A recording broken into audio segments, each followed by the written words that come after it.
सर्वेभ्यो नमो नमः। नमस्कार। स्वागत है आपका सरल संस्कृत सुगम संस्कृत में और मैं हूँ प्रतिभा दीक्षित। बच्चों, इस वीडियो में हम विसर्ग संधि के विषय में पढ़ेंगे। इससे पूर्व हम व्यंजन संधि के विषय में और स्वर संधि के विषय में डिटेल में पढ़ चुके हैं।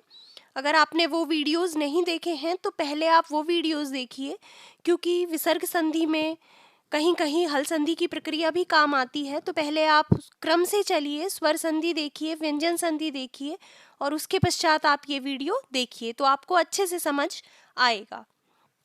विसर्ग संधि का छोटा सा टॉपिक आपके सिलेबस में है।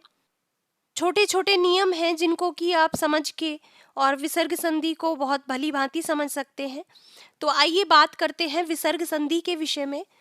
सबसे पहली बात यह है कि विसर्ग संधि क्या होती है। तो जहाँ पर विसर्ग का स्वर या व्यंजन के साथ मेल होता है और उस मेल में विसर्ग में कोई परिवर्तन उत्पन्न होता है, विसर्ग में विकार उत्पन्न होता है, तो वो संधि विसर्ग संधि कहलाती है। विसर्ग प्लस स्वर या व्यंजन, और जब परिवर्तन इस विसर्ग में हो तो वो विसर्ग संधि कहलाती है। विसर्ग के पश्चात स्वर या व्यंजन वर्ण के आने पर विसर्ग के स्थान पर होने वाले परिवर्तन को विसर्ग संधि कहते हैं। वो परिवर्तन कई प्रकार का हो सकता है, कई तरीके का हो सकता है, कई प्रकार की परिस्थितियों पर वो निर्भर करता है। दो मुख्य चीजें हैं विसर्ग के परिवर्तन में। एक तो जो विसर्ग लगा हुआ है उसके पूर्व में क्या है, इस पर विसर्ग का परिवर्तन निर्भर करता है, और दूसरा बाद में क्या है उस पर निर्भर करता है। तो कहाँ कहाँ किस प्रकार से परिवर्तन होते हैं उनके विषय में देखिए बात करते हैं। सबसे पहला जो परिवर्तन है विसर्ग का वो होता है स के रूप में। विसर्ग का परिवर्तन स के रूप में हो जाता है और उसे कहते हैं सत्व संधि। इसका विधान करने वाला जो सूत्र है वो है विसर्जनीयस्य सः। इस सत्व में क्या होता है, यदि विसर्ग के बाद खर प्रत्याहार के वर्ण, खर प्रत्याहार में कौन कौन से वर्ण आते हैं, प्रत्येक वर्ग का पहला और दूसरा वर्ण आता है। अर्थात जैसे क वर्ग का क ख आ जाएगा, च वर्ग का च छ आ जाएगा, ट वर्ग का ट ठ आ जाएगा, त वर्ग का त थ आ जाएगा और प वर्ग का प फ आ जाएगा। तो खर प्रत्याहार में क्या क्या आते हैं, प्रत्येक वर्ग के पहले और दूसरे वर्ण। इसके अतिरिक्त श श श ये हो। अगर विसर्ग के बाद खर प्रत्याहार स्थित वर्ण हो तो विसर्ग को स आदेश हो जाता है, विसर्ग के स्थान पर स हो जाता है। परंतु यदि विसर्ग के बाद श हो तो विसर्ग के स्थान पर श आएगा, और यदि ट या ठ हो तो विसर्ग का श हो जाता है। अब इसमें चाहे तो आप यहाँ पर याद रख लीजिए, चाहे आप हल संधि में आपने जब स्टुत्व और स्टुत्व संधि पढ़ी थी उनके संबंध में याद रख लीजिए, बात एक ही है। यहाँ पर केवल आप एक चीज याद रख सकते हैं कि अगर विसर्ग के पश्चात खर प्रत्याहार में स्थित वर्ण आए, किसी भी वर्ग का पहला दूसरा वर्ण आए, श श स आए, तो विसर्ग के स्थान पर स हो जाता है। अब देखिए, स्वाभाविक बात है कि अगर पूर्व में स रहेगा और उसके बाद ये वाला श आएगा तो ये श तो निश्चित रूप से शुत्व संधि के कारण श में ही परिवर्तित होगा। तो इसमें आपको यहाँ पर भी याद रखने की जरूरत नहीं है। अगर आपको शुत्व संधि याद है तो बाद में श आने पर इस स को आप पुनः श में परिवर्तित कर देंगे। और दूसरी बात है कि अगर बाद में ट या ठ हो तो क्या होगा, ट या ठ आने से श का योग ट और ठ से होता है तो श के स्थान पर मूर्धन्य श हो जाता है। इसको हमने ष्टुत्व संधि के अंतर्गत पढ़ा है। तो हमको जो मुख्य बात याद रखनी है वो ये ही है कि विसर्ग के पश्चात खर प्रत्याहार से संबंधित वर्ण या श श श आए तो विसर्ग के स्थान पर स आदेश हो जाता है। इसके उदाहरण देखते हैं। नमः प्लस ते। अब विसर्ग के बाद त है और त वर्ग का प्रथम अक्षर है, त वर्ग का, तो इसके स्थान पर क्या हो जाएगा, श हो जाएगा और यहाँ पर पद बनेगा नमस्ते। बालकः तरति, तो विसर्ग के स्थान पर स हो जाएगा बालकस्तरति। इतः ततः, तो विसर्ग के स्थान पर स हो जाएगा इतस्ततः, निहि प्लस चलः। अब देखिए बाद में च है तो च क्या है, वर्ग का प्रथम अक्षर है। प्रथम अक्षर होने के कारण ये जो विसर्ग है इसको स होगा, तो पहले हमारे पास बनेगा निस प्लस चल। अब बाद में च है तो च के साथ इस स का योग होने के कारण ये जो स है ये तालव्य श में बदल जाता है, शकार में बदल जाता है और पद बनता है निश्चलः। तो पहले तो इसमें सत्व संधि होगी, निस प्लस चल बनेगा और उसके बाद च्युत्व होकर पद बनेगा निश्चलः। इसीलिए मैं आपको वीडियो के प्रारंभ में कह रही थी कि विसर्ग संधि देखने से पूर्व आपको हल संधि, स्वर संधि आनी चाहिए, जिससे हम उनके प्रसंग भी यहाँ पर प्रयुक्त करेंगे तो आपको वो आसानी से समझ आ जाएंगे। हमने पिछले वीडियो में च्युत्व संधि के विषय में बात की थी कि अगर सकार और तवर्ग का योग शकार और चवर्ग के साथ हो तो इस सकार के स्थान पर तो शकार हो जाता है और तवर्ग के स्थान पर चवर्ग हो जाता है। तो निस, इस स्थिति में निस प्लस चल, इसका योग सकार का योग चवर्ग से हुआ है तो सकार के स्थान पर शकार हो जाएगा और पद बनेगा निश्चलः। इसी प्रकार सिरह प्लस छेदः, अब बाद में छ है तो इसको पहले श होगा, स होने के बाद में छ है तो च्युत्व हो जाएगा और श बन जाएगा तो पद बनेगा सिरश्छेदः। इसी प्रकार धनु प्लस टंकारः, तो पहले तो धनुष ये वाला स होगा और बाद में ट होने के कारण ष्टुत्व संधि हो जाएगी और इस श के स्थान पर मूर्धन्य श इस तरह से बनेगा और पद बनेगा धनुष टंकारः। तो बाद में खर प्रत्याहारस्थ वर्ण स्थित रहते विसर्ग के स्थान पर सकार आदेश होता है, ये होती है सत्व संधि। दूसरी है शत्व, ये कहाँ पर है, यदि विसर्ग के पूर्व ई या उ हो तथा बाद में क ख या प फ हो तो विसर्ग के स्थान पर श हो जाता है। अब यहाँ पर तो ये जो श हुआ था आप एक तरह से मान सकते हैं कि ष्टुत्व संधि के विधान के कारण हुआ था। दूसरा अब ये और एक स्पेशली बता रहा है कि विसर्ग के स्थान पर शकार कहाँ पर होगा, तो विसर्ग के पूर्व में तो ह्रस्व ई या उ हो और बाद में क या ख हो या प या फ हो, इनमें से कोई भी वर्ण हो क ख प फ में से, तो विसर्ग के स्थान पर श हो जाता है। जैसे नी प्लस कपटः, अब पूर्व में ई है, विसर्ग के पूर्व में ई है और बाद में क है तो ये जो विसर्ग है इसके स्थान पर श होगा और पद बनेगा निष्कपटः। इसी प्रकार नी प्लस फलः, तो बाद में फ होने के कारण पद बनेगा निष्फलः। दुहु प्लस कर्मः, तो उ के पश्चात विसर्ग है और बाद में क है तो इस विसर्ग के स्थान पर मूर्धन्य शकार होगा और पद बनेगा दुष्कर्मः।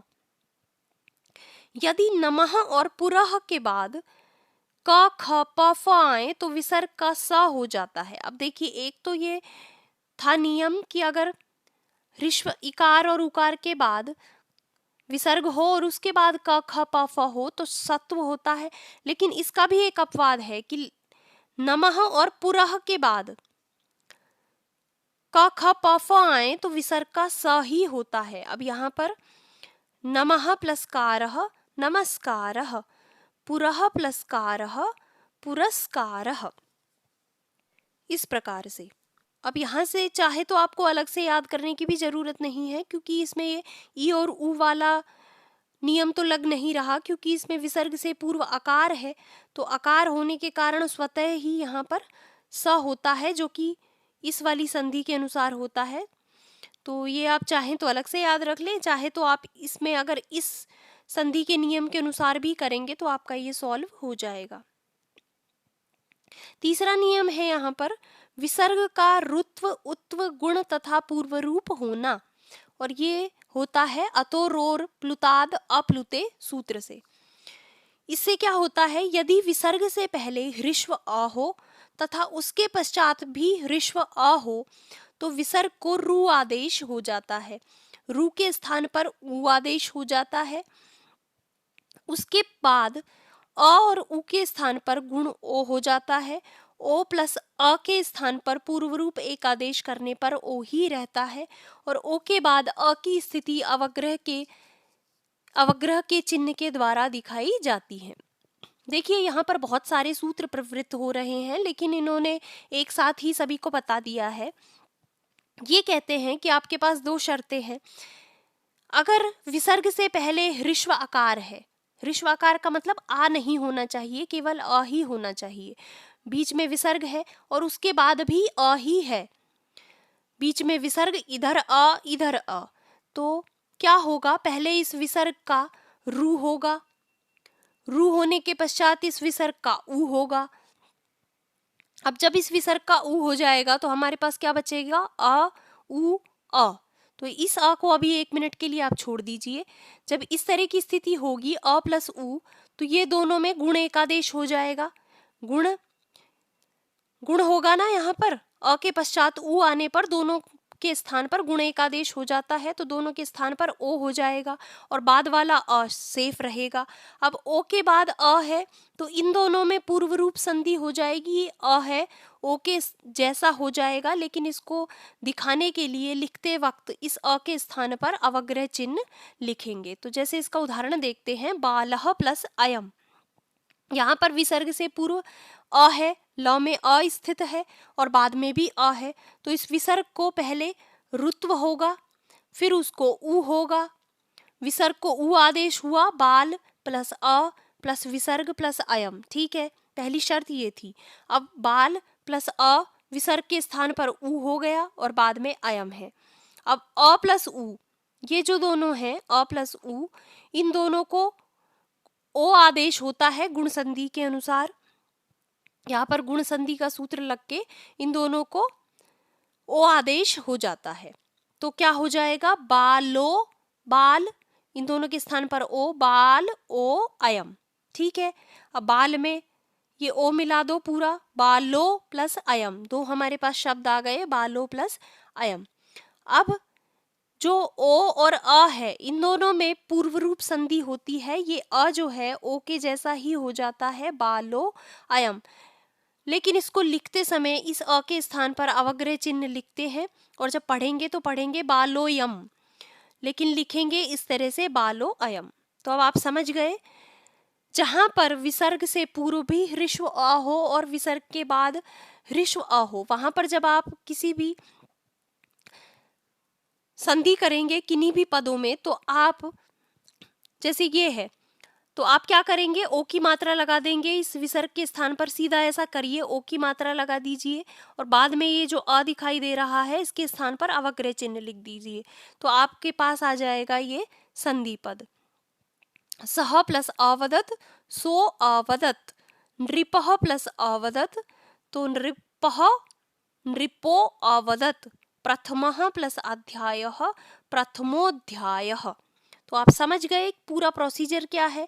लेकिन करने में हमको क्या करना है, अगर विसर्ग से पूर्व ह्रस्व अ है, बाद में ह्रस्व अ है, तो विसर्ग के स्थान पर ओ लगा देना है और बाद वाले अ के स्थान पर अवग्रह चिन्ह करके इस तरह से संधि कर देनी है। दूसरा एक और सूत्र यहाँ पर है। ये तो बात थी कि अगर विसर्ग से पूर्व भी अ है और विसर्ग के बाद भी अ है। अब एक दूसरा और यहाँ पर नियम आता है, हशीच।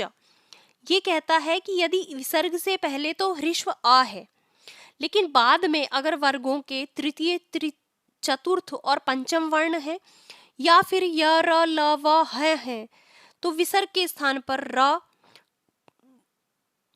पुनः र का उ आदेश, तदनंतर अ को उ और गुण होकर ओ, अर्थात प्रक्रिया पूरी वो ही रहेगी। लेकिन हमको क्या ध्यान रखना है, यहाँ पर विसर्ग के पश्चात या तो आपको ह या व र ये मिलेंगे, ह या व र ल ये मिलेंगे, या फिर मिलेगा किसी भी वर्ग का तीसरा, चौथा या पांचवा वर्ण। तो फिर आपको क्या करना है, विसर्ग के स्थान पर वही ओ हो जाएगा और इस तरह से पूरा पद बन जाएगा, तपोवनम। तो यहाँ पर उदाहरण से समझते हैं, तपह प्लस वनम। यहाँ पर विसर्ग से पूर्व ह्रस्व आकार है, पहली शर्त ये है, और बाद में व है। बाद में व होने के कारण पहले ये जो विसर्ग है इसको र आदेश होता है, र को उ होता है हसी च सूत्र से, और उ होने के बाद ये जो अ और उ है इन दोनों में गुण एक आदेश होकर इनके स्थान पर ओ हो जाता है। ओ प में मिल जाता है तो तपो पूरा बन जाता है, और वनम, तो यहाँ पर पद बनता है तपोवनम। इसी प्रकार मनः प्लस रथः, तो मनः प्लस रथः करके कैसे मनोरथ बनेगा? देखिए विसर्ग से पूर्व ह्रस्व आकार है, उसके बाद क्या क्या हो सकता है? ह य व र ल, ये हो सकते हैं। तो र है यहाँ पर बाद में, र होने के कारण इस विसर्ग के स्थान पर ओ हो जाएगा और यहाँ पर पद बनेगा मनोरथः। विसर्ग को पहले रू होगा, रू के उ, र को फिर उ होगा, उन दोनों के स्थान पर गुण होगा और उ को गुण होकर ओ बनेगा और पद बनेगा मनोरथः। इसी प्रकार बालः गच्छति, बालो गच्छति, क्योंकि यहाँ पर बाद में क्या है?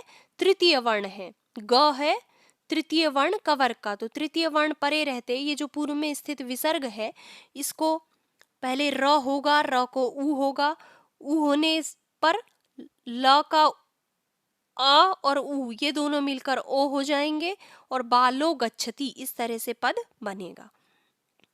तो ये ओ कहाँ कहाँ पर होता है? दो दो प्रकार की शर्तें हैं।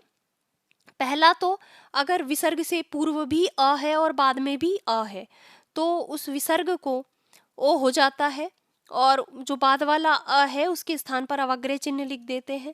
और दूसरी शर्त ये है कि अगर विसर्ग से पूर्व तो ह्रस्व आकार है लेकिन उसके बाद या तो वर्गों के तृतीय चतुर्थ और पंचम वर्ण आ जाएं या फिर ह या व र ल आ जाएं तो भी विसर्ग को ओ हो जाएगा और इस तरह के पद बनेंगे मनोरथः तपोवनम बालो गच्छति, इस प्रकार से। अगला जो विधान यहाँ पर होता है वो होता है रुत्व का, अर्थात विसर्ग के स्थान पर र हो जाता है। वो कहाँ होता है? यदि विसर्ग से पहले अ या आ को छोड़कर कोई अन्य स्वर हो तथा बाद में कोई स्वर या घोष व्यंजन हो तो विसर्ग के स्थान पर र हो जाता है। अर्थात विसर्ग से पूर्व अ और आ नहीं हो, इसके अतिरिक्त कोई भी स्वर हो और उसके बाद या तो स्वर हो या घोष व्यंजन हो तो विसर्ग के स्थान पर र हो जाता है। जैसे मुनि प्लस अयम, यहाँ पर विसर्ग से पूर्व अ या आ नहीं है, ई है और बाद में भी स्वर है, इसलिए इस विसर्ग को र हो जाएगा और विसर्ग को र होकर मुनि प्लस र और र में ये अ मिलकर मुनि रयम, इस तरह से पद बनेगा। हरि प्लस आगच्छति, तो विसर्ग के स्थान पर र होगा, र में ये आ मिलेगा हरिरागच्छति।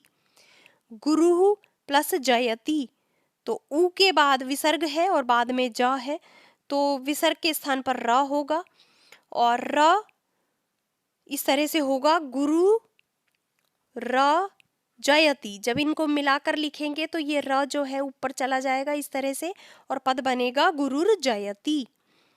तो विसर्ग से पहले अ या आ को छोड़कर कोई भी अगर स्वर हो और बाद में कोई स्वर या घोष व्यंजन हो तो विसर्ग के स्थान पर र आदेश हो जाता है।